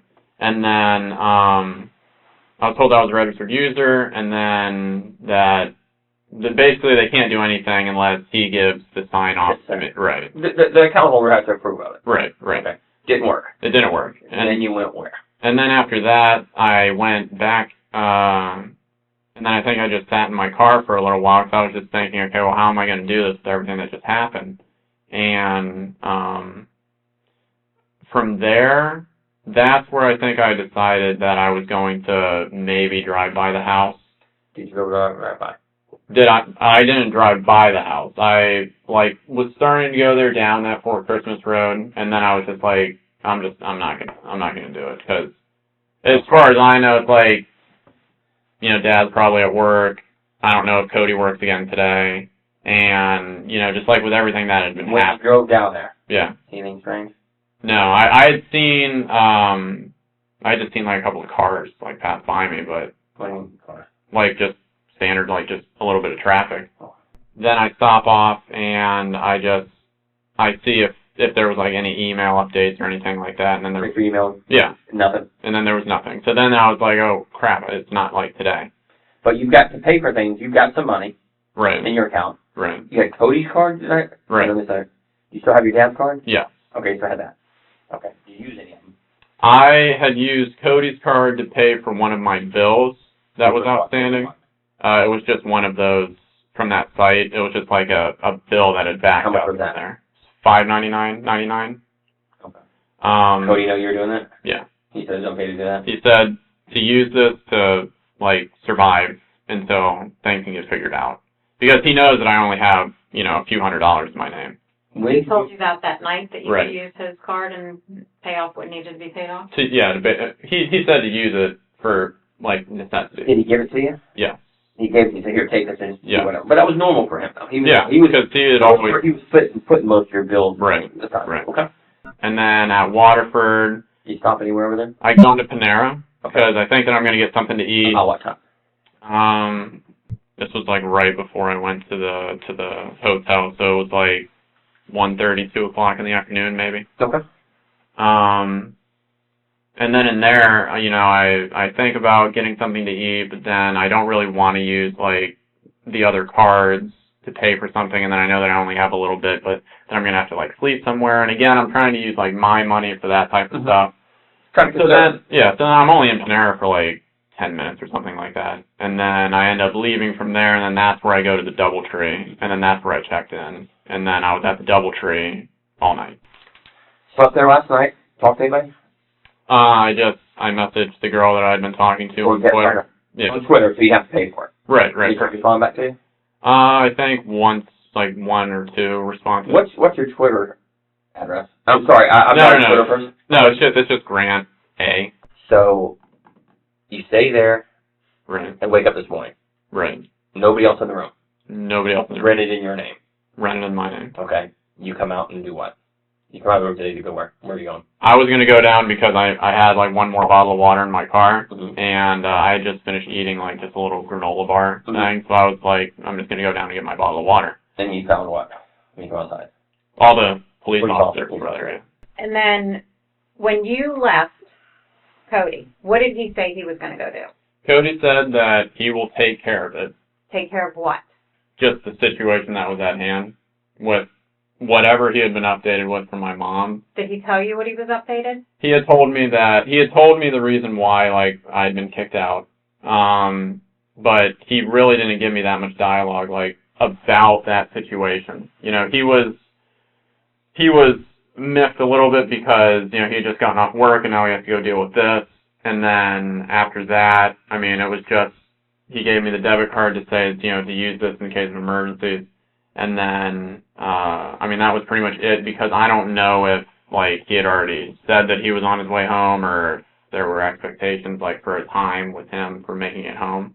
But what was your demeanor? Like, what did Cody see you as? Like, were you like scared? upset? Yeah, like I was scared because I mean, like I said, it's the first time that I had been out of the house. You know, You were scared of what? Being on your own, Right. or did your father say or do anything to scare you? He had threatened me that if I stepped foot back on his property, not the house, but if I stepped foot back on his property, that he would kill me. And like he He said those specific words. Yeah. Did you tell that to Cody? That your No. father told you that? No, I didn't. So you're afraid of him. Oh yeah. You are actually afraid that he could kill you. Yeah, and it's also because, like, in the past, like, 2 weeks before I got kicked out, my dad was going through, like, a lot of episodes where he was losing his temper a lot, yelling a lot, especially when me and Cody weren't at the house. And, Who's he yelling at? my mom. So was he being violent to your mom? Yeah, like, I think... Physically or just emotionally? Both. Put his hands on her. He had bruised her left arm by grabbing it.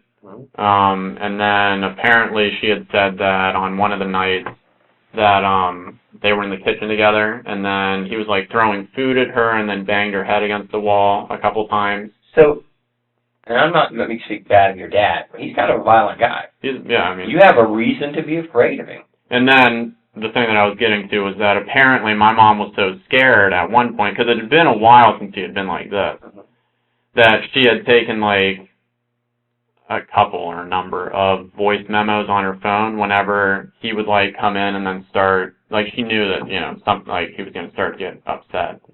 And that on multiple occasions, he had told her that he had told her that basically if I fuck up, sorry for the language, but that if I screw up, he's going to kill me and then he's going to kill her. He said those specific Because words. he blames everything that happens negatively with me and with Jason, not with Cody, but with me and Jason on her because we're her favorites. So you have a reasonable belief in your mind that your dad could hurt you. Yes. He could hurt your mom. Yes.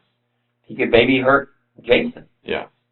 He's a violent guy. I'm sorry, I've been in this a long time. He sounds like a violent guy. Yeah. Quick to lose his temper with you over minuscule stuff. Minuscule stuff, yeah. I get the point he's upset about the amount of money. I do get that. Right.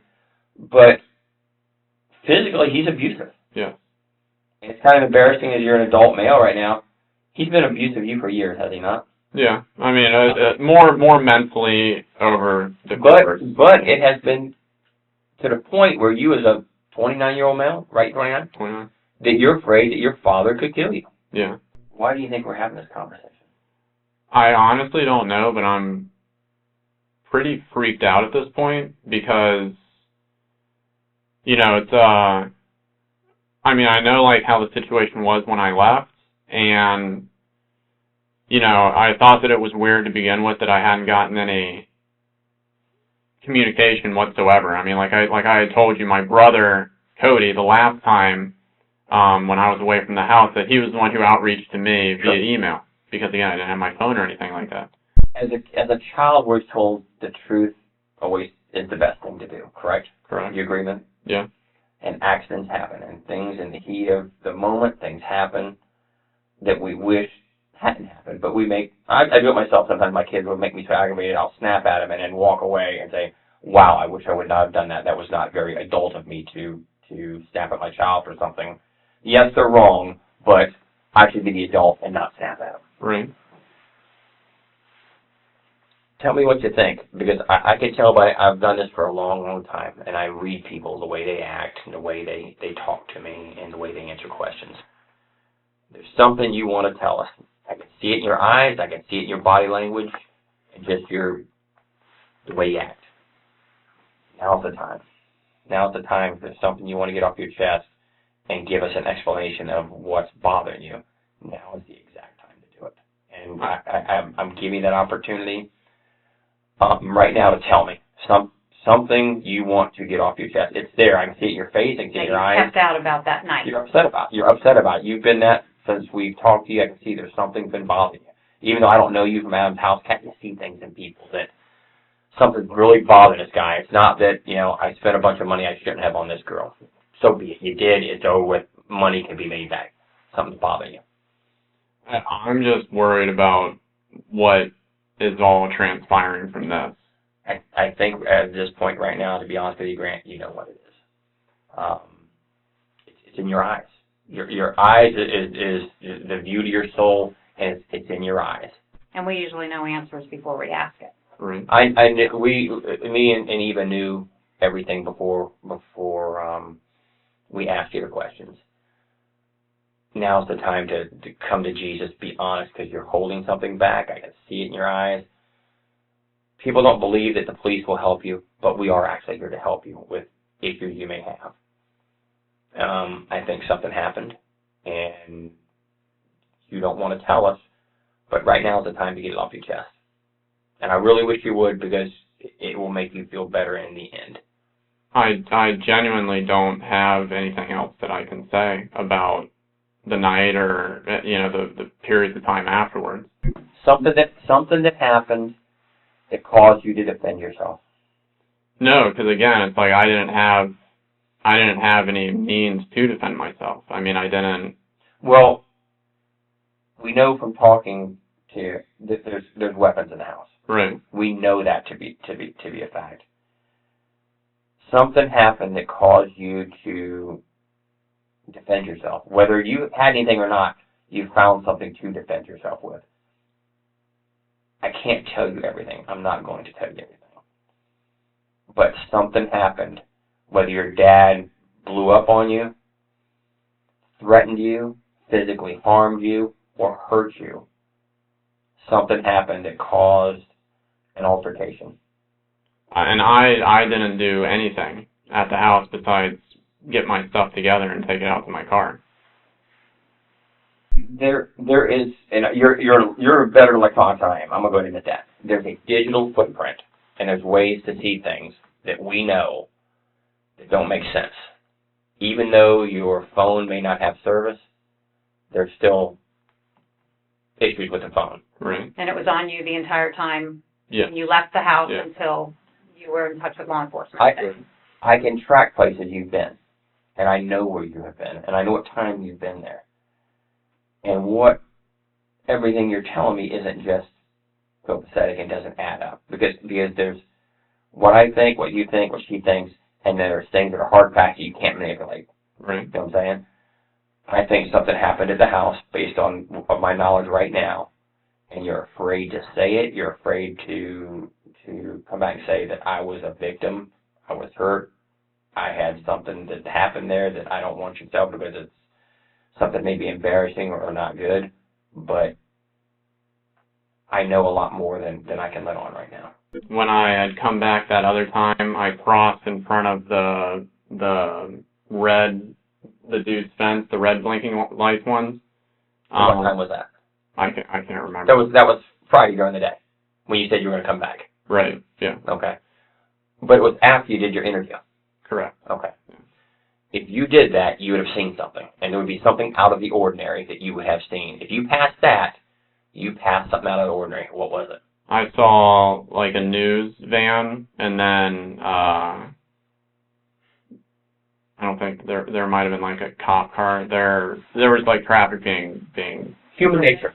Human nature. What do people do when I go back to my old neighborhoods? And I've lived a couple places in Central Florida in the 23 years I've been here. I see something major going on. I get on my phone or I get on my computer and find, look, I wonder what's happened by my neighborhood. And look. Did that even spark your attention? There's a digital footprint of where I went on my phone. This right here phone, they can tell me I looked at these maps on my phone because it's on there. Right. The memory's there. You can't delete it. You can't. You came back to the neighborhood. You saw some things that are really out of the ordinary. Right. And I don't believe for a second that you thought that I'm not going to look what's going on. What happened to my neighborhood? I mean, I didn't search it up on anything, on any of the devices that I have. Did you search it somewhere else? At, remember, like I said, I know things that you don't know. And honesty will get you all the things I could do for you. Be honest. I can't deal with someone who lies to me, right. But I'll deal with someone and help them till the end, no matter what, believe it or not. That's just me, and she'll tell you. It's what it is. I'm going to be honest with you. I'm going to say if I can do something that can help you, I'm going to help you because every one of us make mistakes and do things we shouldn't have done in the heat of the moment to protect ourselves or to protect somebody else. It happens. I know you've searched for something. I know something. I can't tell you exactly, but you said won't you tell me? And I'll tell you if you're being good. What'd you search?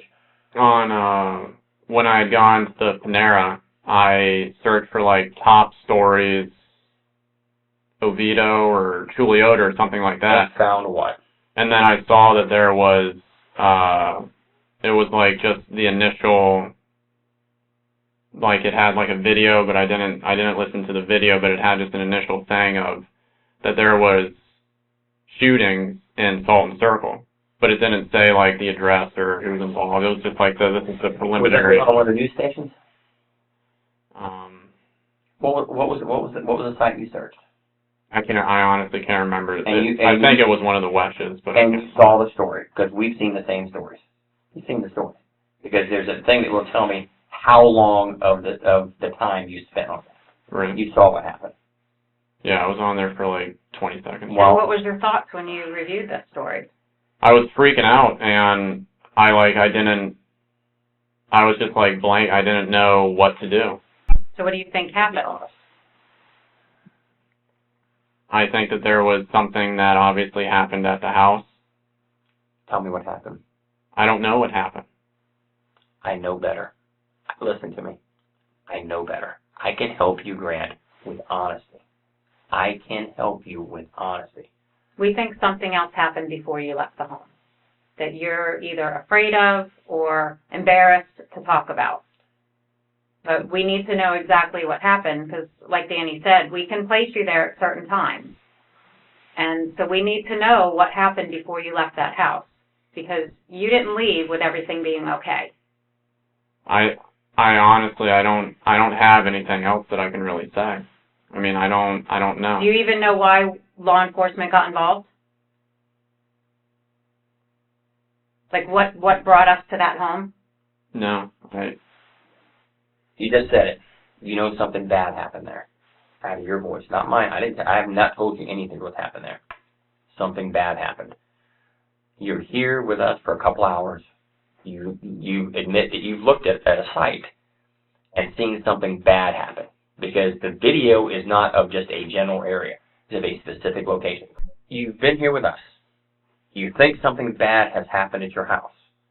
And to date, so long, you haven't even asked us about anybody. Well, that's because for the last time that I was arrested, I mean, like nobody would tell me anything. Once you start telling me something that's truthful that I know,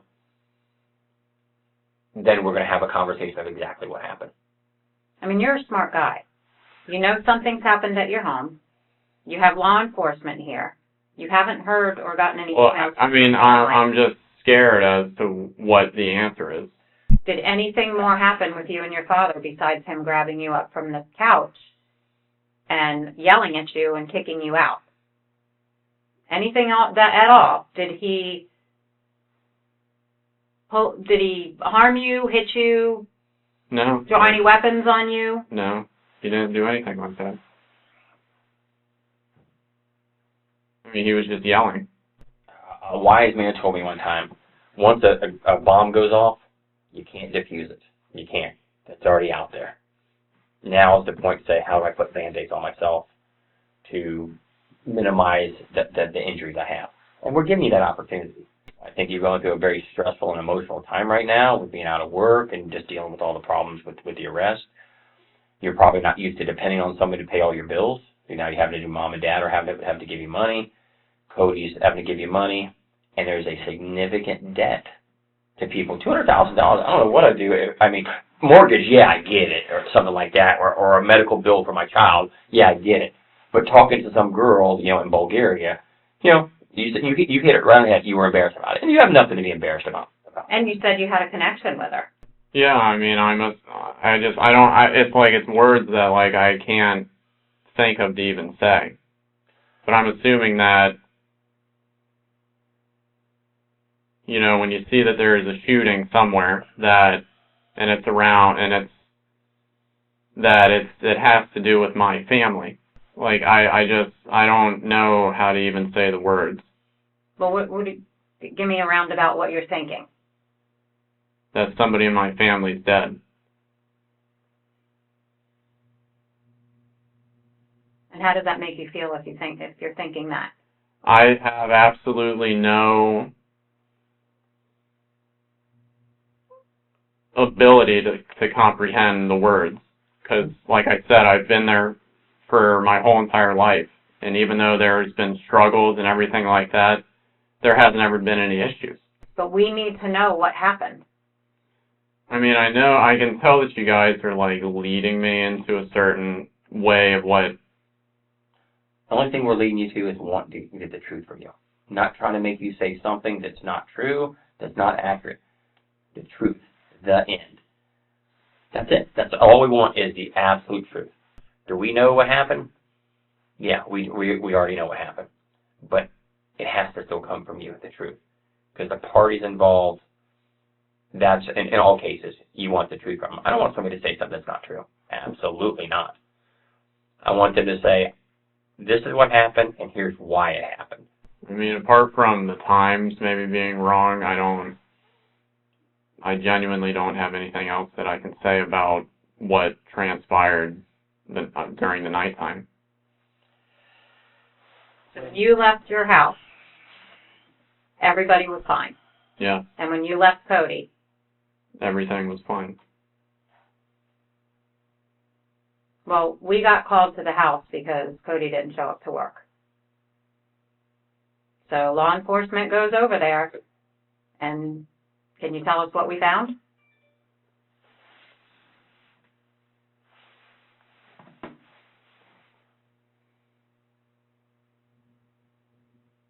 What do you think we found when law enforcement arrived at your home? I mean, you guys are talking about guns and you're talking about other things that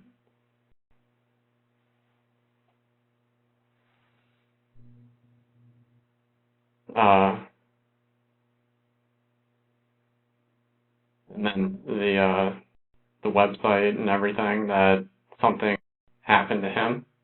Who's him? Cody.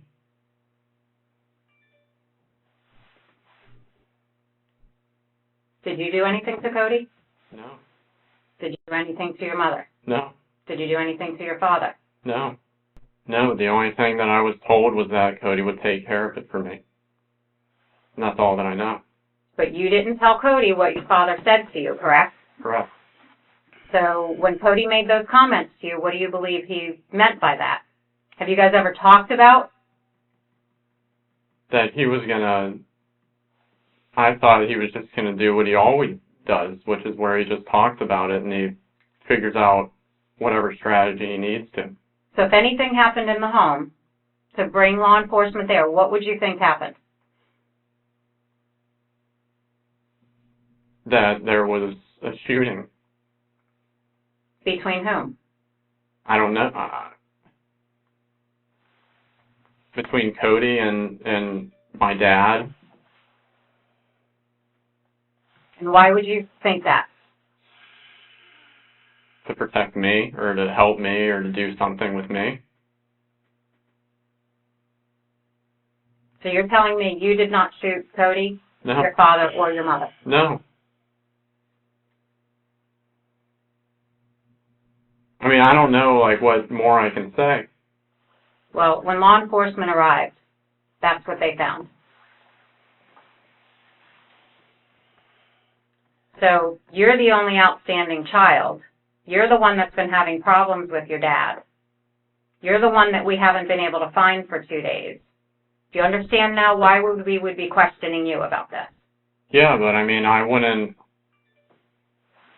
like, I wouldn't be saying, like, all, like, I don't know the way to, I don't know, like, what to even say. So if anything happened in the home, you believe it would be Cody and him? Yeah. Because I don't have, access to anything. Well, I can tell you from what we read right now, because you know what the news has said, correct? You know what the news has said. I only know that first story that I saw, and then I didn't look again. And what's the first story say? That there was a shooting in the Salton Circle area, and the investigation is ongoing. Okay, and what did they say? They say the status of the people inside the house? What No. did they say? Because all the news have reported the same thing. Every one of them. The sheriff has held a press conference. The sheriff has provided information to the media. And it's known what has happened in the home. All that I saw was literally like the paragraph, and then the last sentence was there's an investigation ongoing, and then I didn't. You saw more because at Panera, when you said you pulled it up, they had more information in it. They had more information than just there's been a shooting. There's a lot more information that was given. It was all over the news by that time. The new news reported exactly what had happened. We know that Cody didn't shoot your dad. We know Cody didn't shoot your mom. We know Cody didn't shoot himself.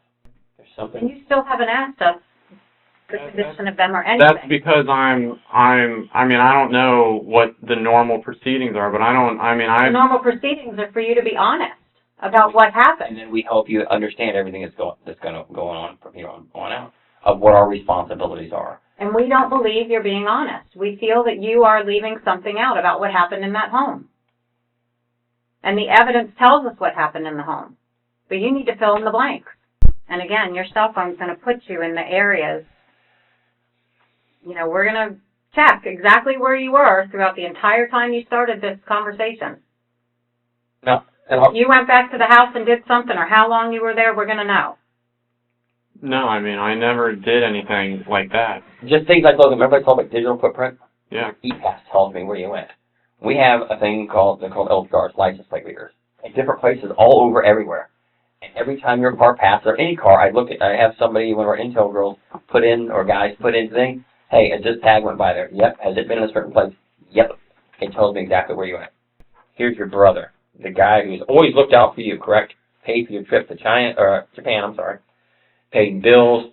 Your dad and your brother have paid $200,000 of this video chat, whatever, with the girl in Bulgaria. Dad's pissed about the cost. I'm sure I'd be upset too. $200,000. Think of the car you could have for $200,000, or paid off college debt or whatever. Some girl in Bulgaria got basically your college debt. Now I'm sure your brother and dad may have been as happy if you take that $100,000 and paid off that program. But there's a lot of pressure on you. I get it. I need you to step over, man. You're right there. You're right there at the end, ready to go. We're ready to take the information from you and move forward. We're there. I just need you to take that last step over and say, all right, let me tell you what else. Now, So what is it you need to tell us that we're missing? Step over. The only thing that I know is just that, I left the house later than what I had said. Did you leave the house with your brother Cody looking like that? Or did you leave the house with your father looking like that? Or your mother? Is that how you left your family? No. Nobody else went into that house. Who left your family like this? If you were the one that's been depressed, you were the one that owes money, you were the one that got into a confrontation with your father, who did this to your family? If you were trying to defend yourself or something else happened, we need to know now to help you. So tell us what happened, Grant. We're here to listen to you. Grant, you need the truth. We're here to make this right. You got to tell the truth. It's on the tip of your tongue, my man. I get that. Did your father go after you and you try to protect yourself? No, I didn't do any of this.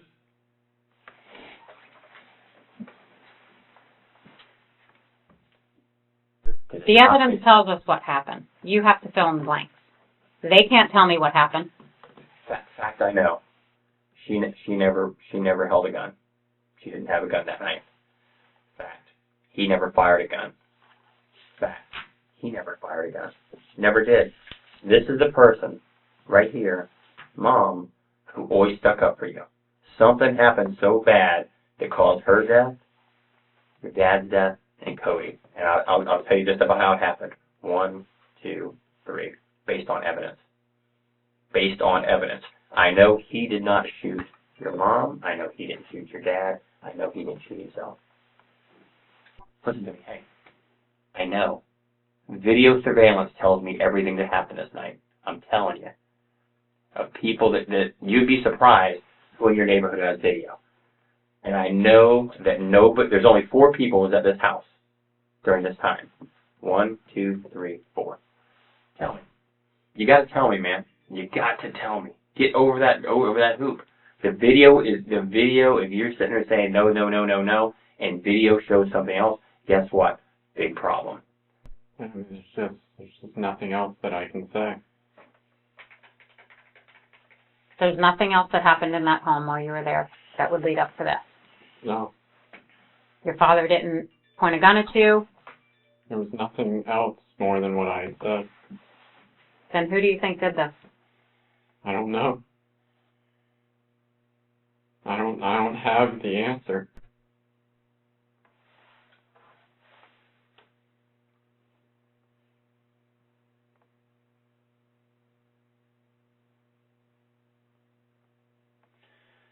As you can see at this point in the interrogation, Grant completely shuts down. The evidence is overwhelming. In July 2019, Grant Amato stood trial. The prosecutors detailed his obsession and financial deceit. They presented digital evidence and testimonies highlighting Grant's obsession and financial escapades. Prosecutors argue his obsession with Sylvie, the webcam girl, led to the murders of his mom, dad, and brother. And on July 31st, he was found guilty on all counts. He was sentenced to 3 consecutive life terms without the possibility of parole. Dated August 12, 2019, Grant's story serves as a chilling reminder of how digital obsessions can spiral into real-world consequences. As a matter of fact, his case continues to captivate and caution audiences worldwide. Because in the digital age, the lines between virtual and reality are blurred. And unfortunately for the Amato family, this blur proved fatal. The story of Grant Amato serves as a harrowing reminder of how unchecked obsession and deceit can lead to unimaginable tragedy. This particular case captivated the nation, culminating in a docuseries that delved into the psychological aspects of Grant's obsession. And where's Grant today? Well, in a shocking twist, Grant Amato was later implicated in a murder-for-hire plot from prison, further tarnishing his evil legacy.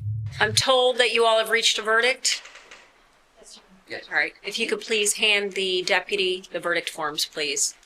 Madam Clerk, if you could please publish the verdicts. If you could please stand, Mr. Amato.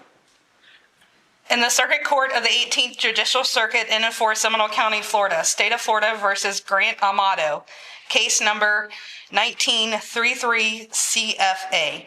Verdict, count 1, Margaret Amato. We, the jury, find the defendant guilty of first-degree premeditated murder. Verdict, count 2, Chad Amato. We, the jury, find the defendant guilty of first-degree premeditated murder. Verdict, count 3, Cody Amato. We, the jury, find the defendant guilty of first-degree premeditated murder. Members of the jury, when asked if this is your verdict, please respond yes or no. Juror 256402. Yes. Juror 250662. Yes. Juror 159388. Yes. Juror 259237. Yes. Juror 75165. Yes. Juror 256469. Yes. Juror 228925. Yes. Juror 253508. Yes. Juror 195914. Yes. Juror 266822. Yes. Juror 200019. Yes. Juror 96142. Yes. Thank you. Hi, my precious little kitty. I just wanted to let you know that I'm thinking about you and that I miss you very much. And I can't wait to hear you soon. And everything about you just makes me so happy. And I just love you with all my heart, baby. You make me very desperate too for you. And I just want you with everything that I am. And I'll protect you always. And I'll love you if I've ever. So just know that I'm always thinking of you. And that I always desire you with everything that I am. I love you. You haven't realized I'm always thinking of you, sweetheart. You're always on my mind. You're the most important thing on my mind. I just can't wait to hear you, and I can't wait to see you again. I want so many more pictures and videos, and this is just amazing that I get to see you like this. Those beautiful little nipples that I just want to suck and bite on. I can't wait, baby. I can't wait to feel you. I miss you, and I love you. Oh, poor baby. I'm so sorry.